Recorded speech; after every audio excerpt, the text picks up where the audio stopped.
Terra's merciless retort astounds the whole interstellar assembly. Part 1. The accusation, the Great Hall of the Galactic Concord, was the largest building ever made by intelligent life.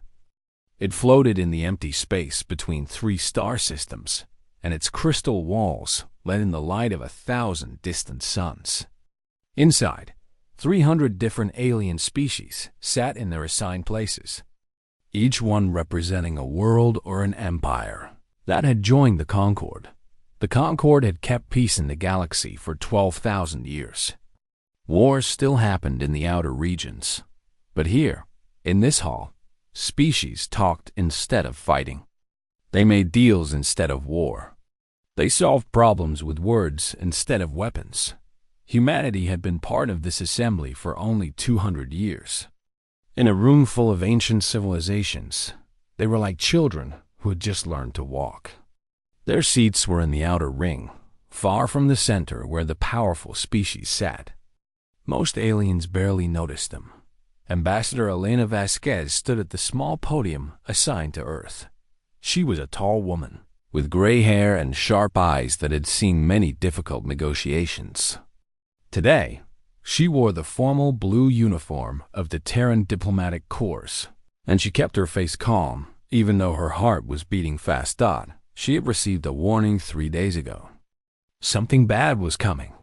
Something aimed at Earth. The warning came from a source she could not name, delivered in a way she could not explain. It simply said, "They will accuse you. Say nothing. Wait for the Admiral." Wait for the Admiral. Elena did not know which Admiral. She did not know what accusation. But she trusted the source, and so she waited. The hall fell silent as a figure moved toward the central platform. It was High Speaker Kethvaros, the leader of the Varsith delegation. The Varsith were snake-like beings covered in shimmering scales that changed color with their emotions. They had been part of the Concord for 6,000 years and controlled 17 star systems. Kethvaros moved slowly, deliberately, making sure every eye in the chamber was watching him. When he reached the center, his scales turned a deep purple color that meant serious business. "Honored members of the Galactic Concord," he began. His natural voice was a series of hisses and clicks, but the translator device turned it into smooth, clear words that everyone could understand. "I come before you today with a heavy heart and terrible news." Elena gripped the edge of her podium. Here it comes, she thought. 3 cycles ago, a plague struck our colony world of Varsith Prime. It was not a natural sickness. It was a weapon designed to kill, engineered to spread, created to destroy. Kethvaros paused, and his scales flickered red with what looked like grief. 17 million of our people died. 17 million innocent lives, ended by a disease that should not exist. Sounds of shock and sympathy came from around the chamber. The Varsith were well respected. Many species had trade agreements with them. Many considered them friends. "Our scientists studied this plague for many months," Kethvaros continued. "They traced its origin. They analyzed its genetic structure. And they found something that broke our hearts even more than the deaths themselves." He turned slowly, and his eyes found the Terran podium. Found Elena. The plague was made with Terran biotechnology. Human science. Human engineering. Human weapons. The chamber exploded with noise. Hundreds of alien voices shouted, clicked, hummed, and roared. Translators struggled to keep up with the chaos. Elena felt the weight of 300 species suddenly looking at her with suspicion, fear, and anger. She wanted to speak. She wanted to deny it, to demand proof, to defend her people. But the warning echoed in her mind. Say nothing. Wait. So she stood still and silent while the storm raged around her. Kethvaros raised his arms, and slowly the noise died down. "We have evidence," he said. "Genetic markers that match Terran laboratory techniques. Communication signals traced to human space. financial records showing payments to human scientists.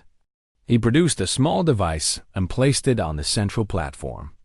Holographic images appeared in the air above it, showing complex genetic diagrams, star maps with highlighted routes, and documents covered in human writing.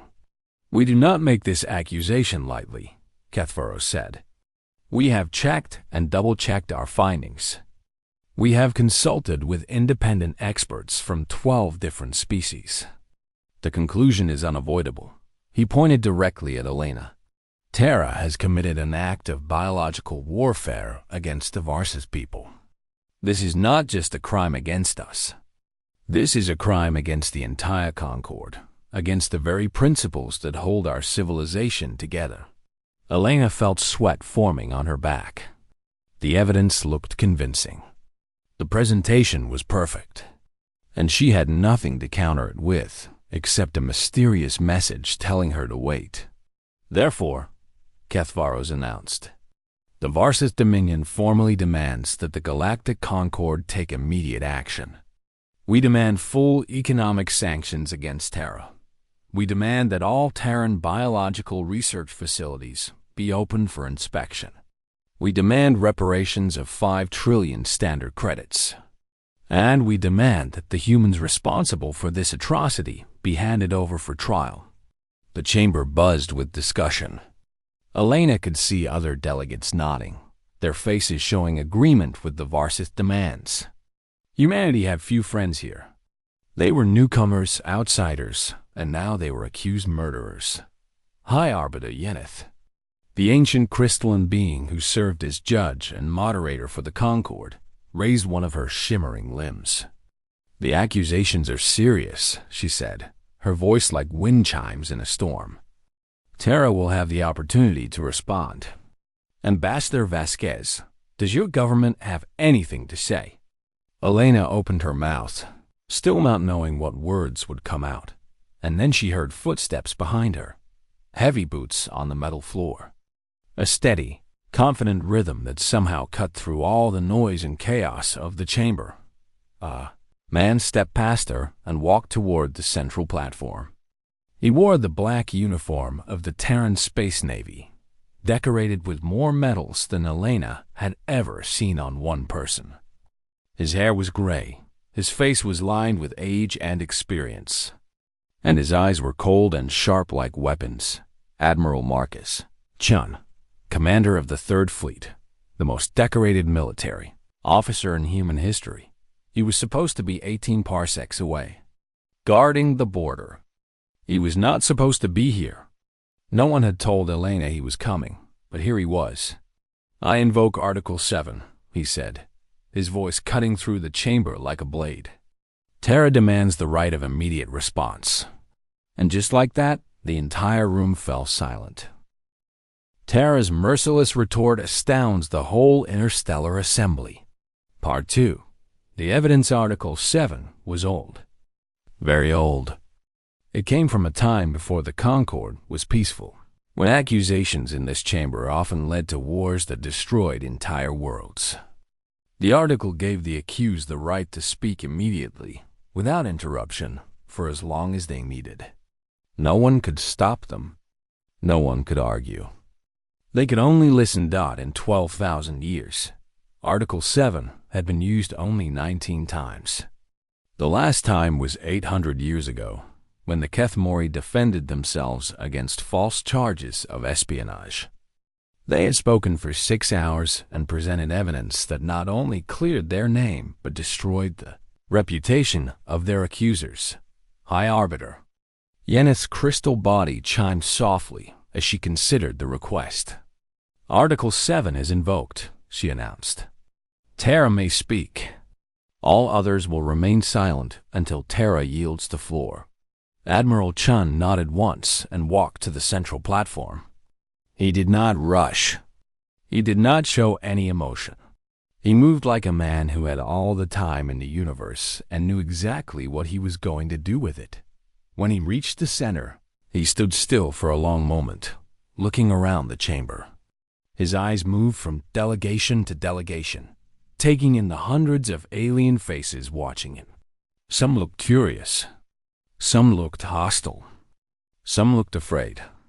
Ketfaros had retreated to the Varsith section, his scales now a pale yellow color that suggested nervousness. He had not expected this. The humans were supposed to stumble, to deny weakly, to beg for time. They were not supposed to invoke ancient laws and send admirals.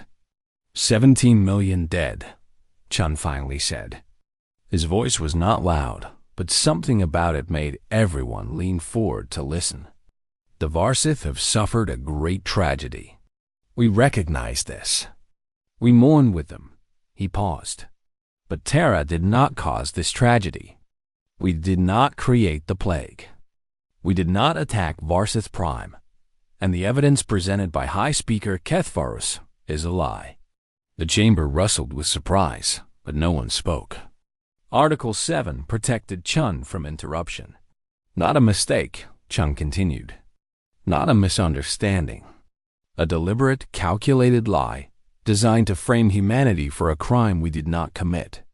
He began to walk slowly around the platform as he spoke, his boots echoing in the silent hall. 8 months ago, Terran intelligence received information about unusual activity in Varsith space. A secret laboratory on the fourth moon of Varsith Prime was conducting illegal biological research. We began to watch. We began to gather information. And we learned something terrible. Shun stopped walking and faced the Varsith delegation directly. The plague that killed 17 million Varsith was created by Varsith scientists. It was deployed by Varsith military forces. It was ordered by Varsith leadership. Now the chamber could not contain itself. Gasps, clicks, and rumbles of disbelief filled the air. High Arbiter Yeneth raised her limbs for silence, reminding everyone that Chun still held the floor. I know this is hard to believe, Chun said. Why would any government kill its own people? The answer is simple and sad. It is an answer that humanity knows too well from our own history. He looked around the chamber, meeting eyes with delegates from dozens of species. The colonies on Varsith Prime were not happy colonies. They were mining worlds, extraction points, places where workers dug valuable minerals out of the ground and sent them back to the Varsith homeworld. For centuries, these colonists asked for better conditions. For decades, they demanded independence. And 3 years ago, they began organizing a rebellion. Chum produced a small crystal device from his pocket. It looked simple, almost primitive compared to the advanced Varsith technology that Kethfaros had used. But when he placed it on the platform, the holograms it created were sharp and clear. These are communications between High Speaker Kethfaros and General Sethanar of Varsith military intelligence. They discuss the growing rebellion problem. They discuss possible solutions. And they discuss a final solution. The hologram showed text in the Varsith language, with translations appearing beside it. Operation Clean Sweep, Chun read aloud. Deploy biological agent to outer colonies. Estimated casualties, 15 to 20 million. Blame, external enemy. Recommended target for blame, Terran Collective. The silence that followed was complete. Even the translators seemed to hold their breath. They chose us, Chun said, because we were perfect victims. We are new to the Concord. We have few allies. Many species are already suspicious of how fast we have grown. If we were blamed for this attack, no one would defend us. We would be sanctioned, isolated, weakened. He changed the hologram to show laboratory records. These are the real genetic records of the plague organism. You can see here, and here, and here, the markers that identify it as Varst engineered. The Terran markers in the evidence Kethfaros presented were added later, inserted into a copy of the original data. More images appeared, showing financial records. These are payments to the team of scientists who falsified the evidence. The money came from a secret Varsith intelligence fund. The scientists themselves were killed 2 months ago officially listed as victims of a shuttle accident. Very convenient. Chun turned off the hologram and looked directly at Kethvaros. We have the original files from your laboratory. We have copies of your communications. We have testimony from 3 members of your intelligence service who chose to tell the truth rather than be part of mass murder. Kethvaros' scales had turned completely white, the Varsith color of fear. His mouth opened and closed, but no sound came out. You killed 17 million of your own people, Chun said, his voice hard as steel. You killed them because they wanted freedom. You killed them because it was easier than negotiating. And then you tried to blame us, to use their deaths as a weapon against humanity. He stepped back from the platform. The evidence I have presented is available for any member of this Concord to examine. Independent experts can verify its authenticity. The truth is there for anyone who wants to see it. Chun paused, and for the first time, something like emotion crossed his face. It might have been anger. It might have been disgust. It might have been pity. But I am not finished, he said. Because the lies and the murder and the framing of innocent people, as terrible as they are, were only the beginning of what Varsith planned for humanity. He looked at High Arbiter Yeneth. With the Arbiter's permission, I would like to show the Assembly what is happening right now, at this very moment. In Varsith space, the ancient crystal being knotted slowly. Terra still holds the floor. You may proceed. Chun smiled, but there was no warmth in it. Then let me show you what real preparation for war looks like. Terra's Merciless Retort Astounds the whole Interstellar Assembly. Part 3. The reckoning. The holographic display above the central platform changed again. This time, it did not show documents or laboratory records. It showed a star map, live and moving, with markers indicating the positions of ships and fleets across a vast stretch of space. Admiral Chun pointed to a cluster of red markers near the edge of the display.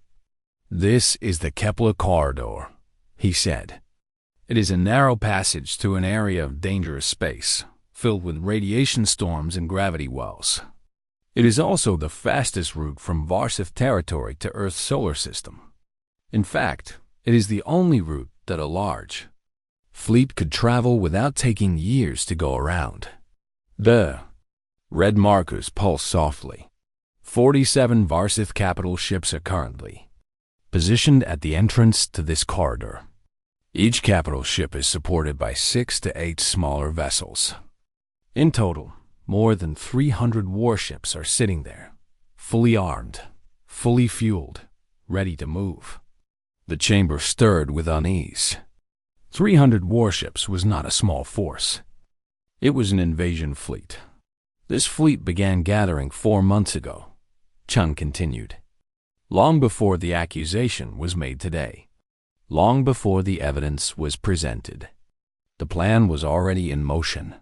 He changed the display to show a timeline. Phase 1.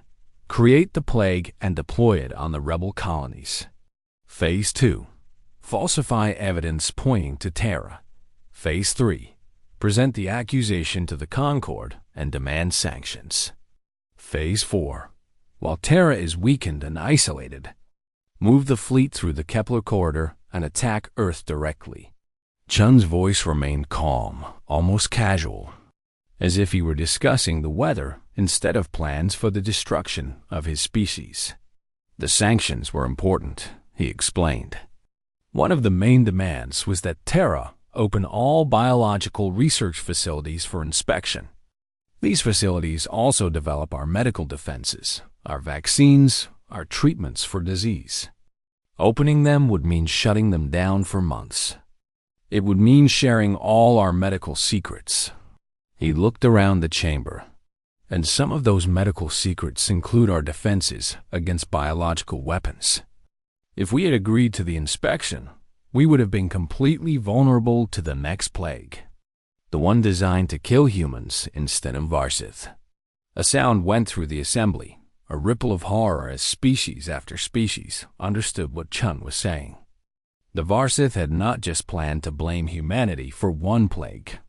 They had planned to use a second plague against humanity itself.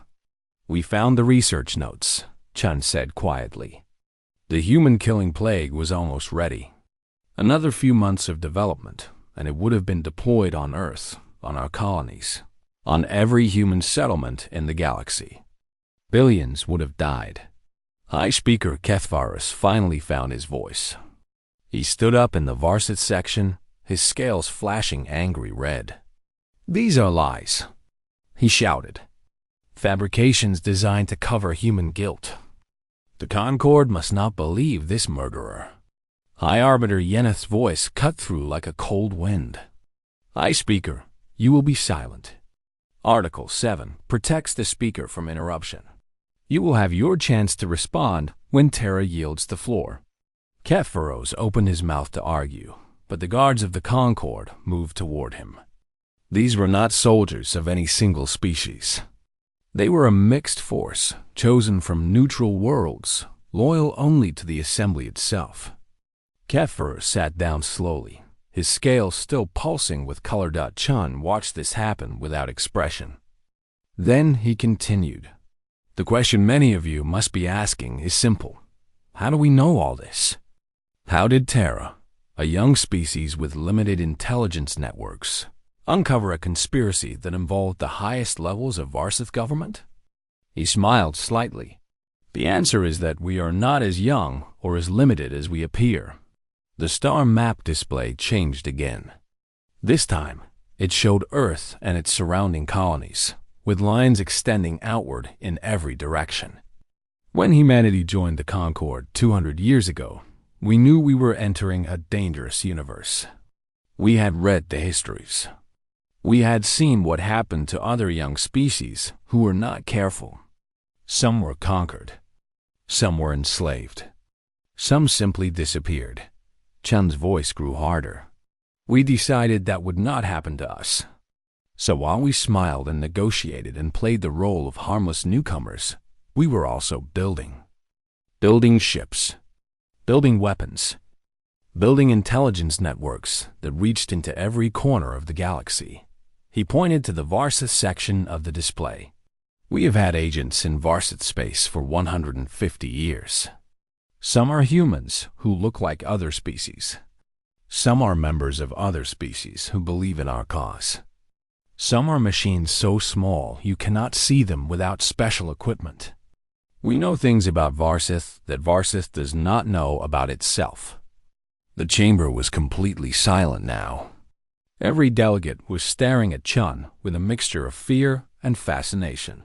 We knew about the plague before it was deployed. We could have warned the colonists. We could have stopped it. Chun paused, and for the first time, he showed something like regret. We chose not to. We needed to know how far Varsith would go. We needed to see the full shape of their plan before we acted. He lowered his head briefly. 17 million people died while we watched. That is a burden we will carry forever. But if we had acted too soon, Varsith would have changed their plan. They would have found another way to attack us. And we might not have survived. Chun raised his head and looked directly at the Varsith delegation. "So yes, High Speaker, we watched your people die. We let you commit your crime. We let you build your case and gather your fleet and prepare your second plague. We let you do all of this because we needed you to show your true face to the galaxy." He gestured at the chamber around him. "And now everyone has seen it. Terra's merciless retort astounds the whole interstellar assembly." Part 4. The retort Admiral Chun stood in the center of the great chamber, surrounded by the silence of 300 watching species. He had exposed the conspiracy. He had revealed the lies. He had shown the galaxy the true face of the Varsith Dominion. But he was not finished. "Some of you are probably thinking that this is just words against words," he said. "The Varsith have their evidence. We have ours. Perhaps both sides are lying. Perhaps the truth is somewhere in the middle. Perhaps this is just politics, and nothing will really change. He shook his head slowly. Let me correct that thinking. The holographic display flickered, and suddenly it was showing something new. Not records or documents or star maps. It was showing live video feeds, dozens of them, each one verified by the Concorde's own authentication systems. The authentication meant the images could not be faked. What the chamber was seeing was real. The first feed showed the Varsith War fleet in the Kepler corridor. 47 capital ships, 300 support vessels, all of them floating in formation, ready for war. Then the view pulled back, and the chamber gasped dot around the Varsith fleet. Appearing out of nowhere were more ships.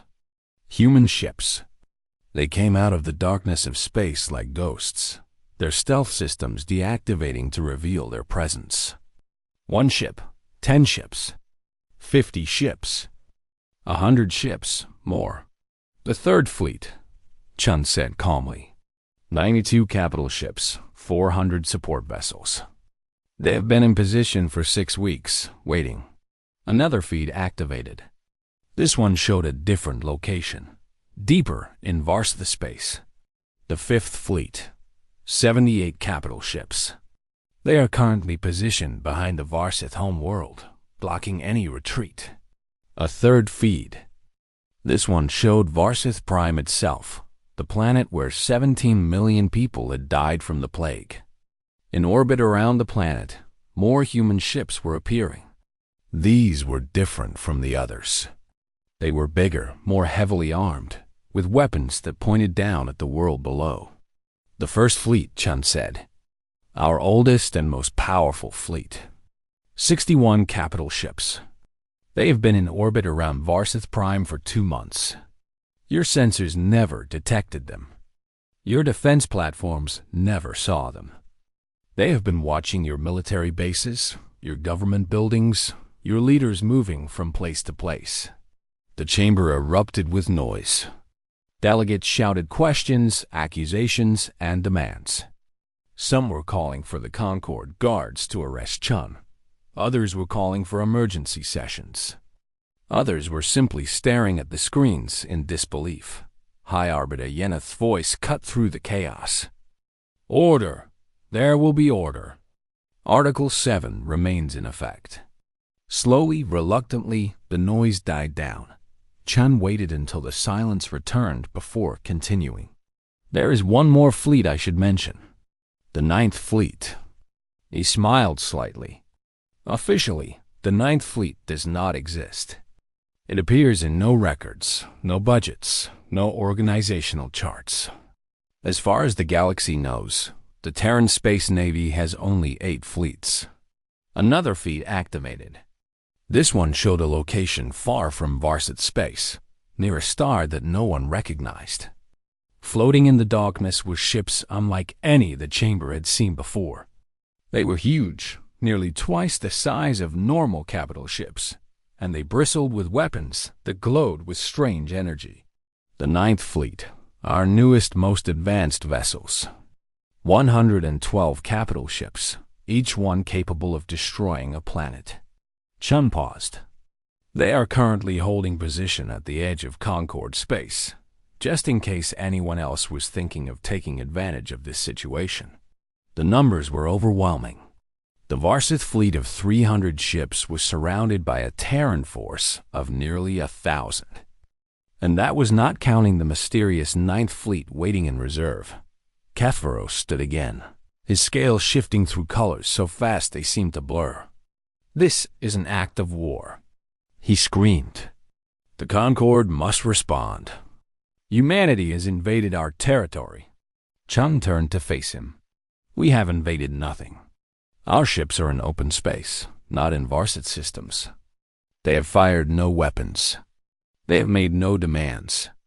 They are simply there. He walked toward the Varsith section, and the guards moved aside to let him pass. Do you understand what has happened here, High Speaker? Do you truly understand? Kepharos did not answer. His scales had turned white again, the color of pure fear.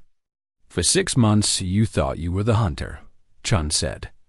You thought you were clever, laying your trap, building your case, preparing your war.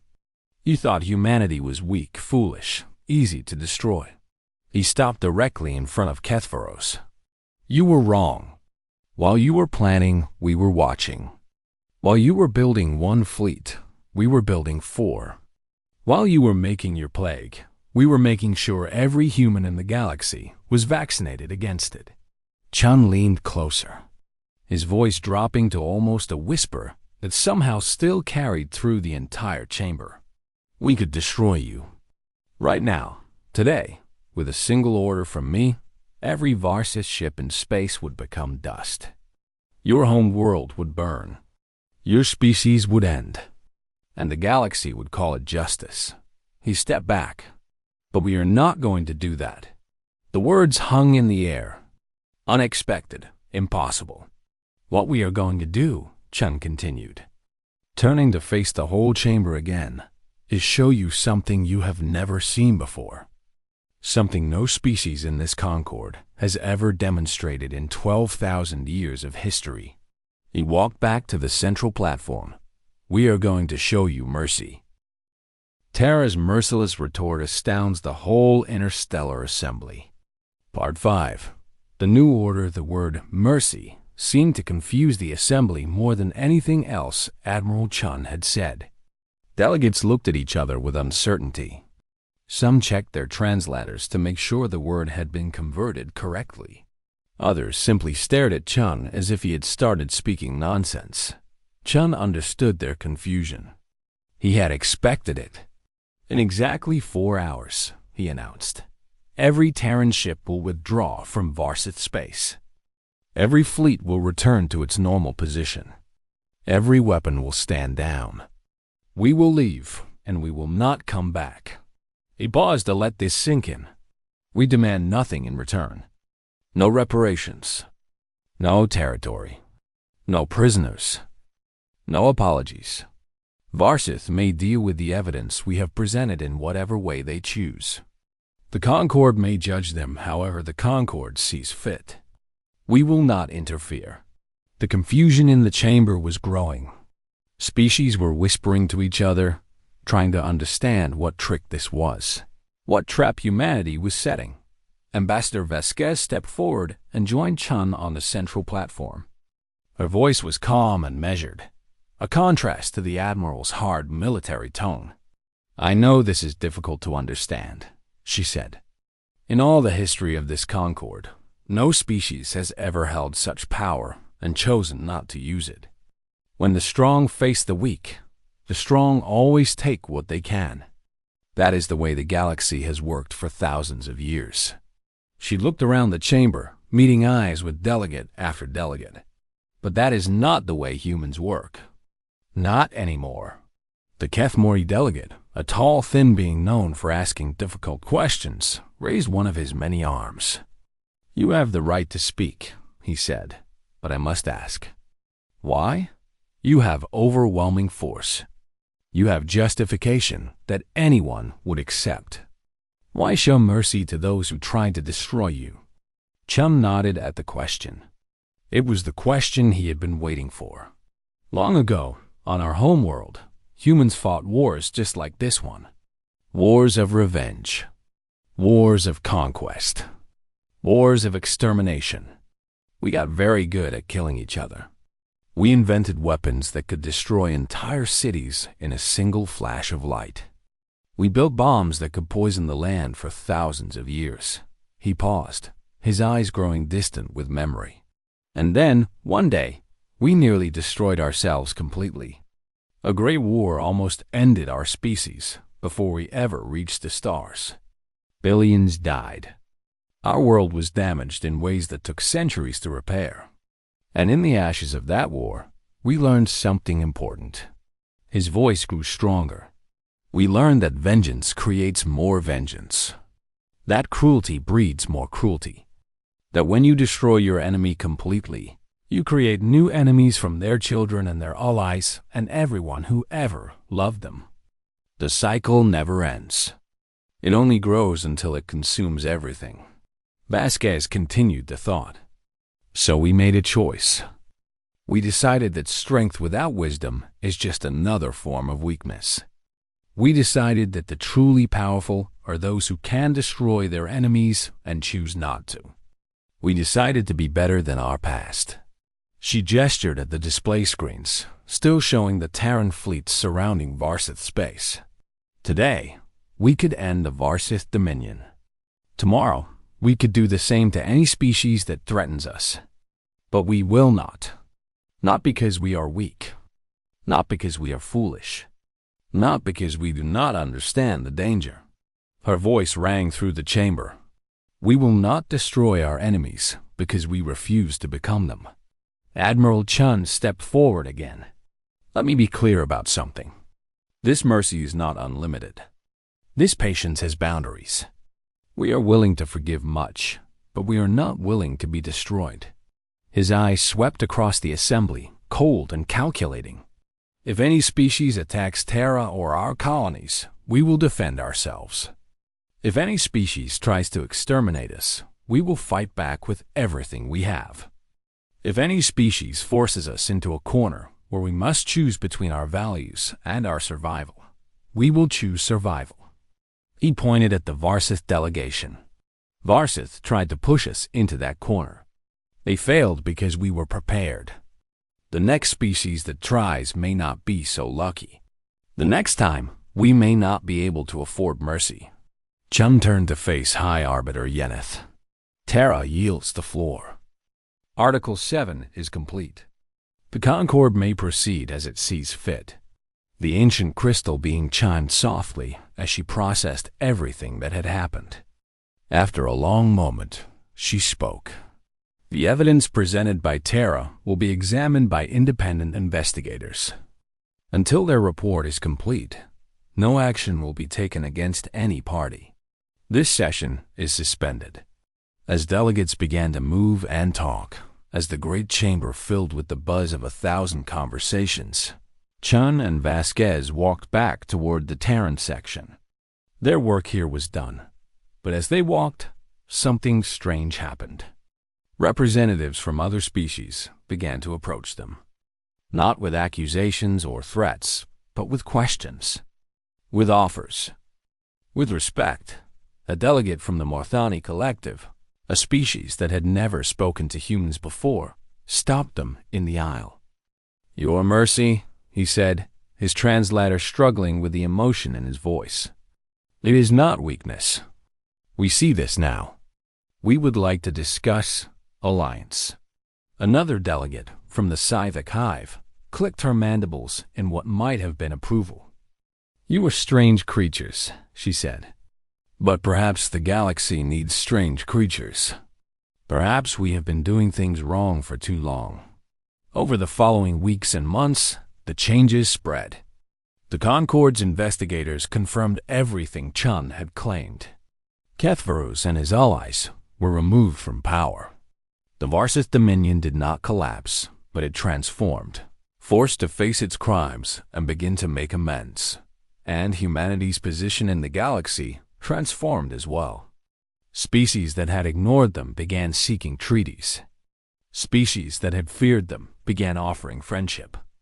The newcomers from the small yellow star had shown the galaxy something it had never seen before. They had shown that power does not require cruelty, that strength can choose mercy, that the truly advanced civilization is not the one with the biggest weapons, but the one wise enough to know when not to use them.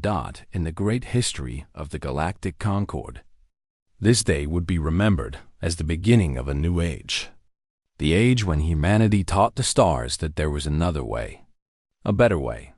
And across the galaxy, for the first time in 12,000 years, species began to hope that perhaps the future could be different from the past. Perhaps the strong could protect the weak instead of consuming them. Perhaps enemies could become friends instead of corpses. Perhaps, just perhaps, the universe could be better than it had ever been before. And it all started with a single word, spoken by a human admiral in a room full of ancient powers. Mercy.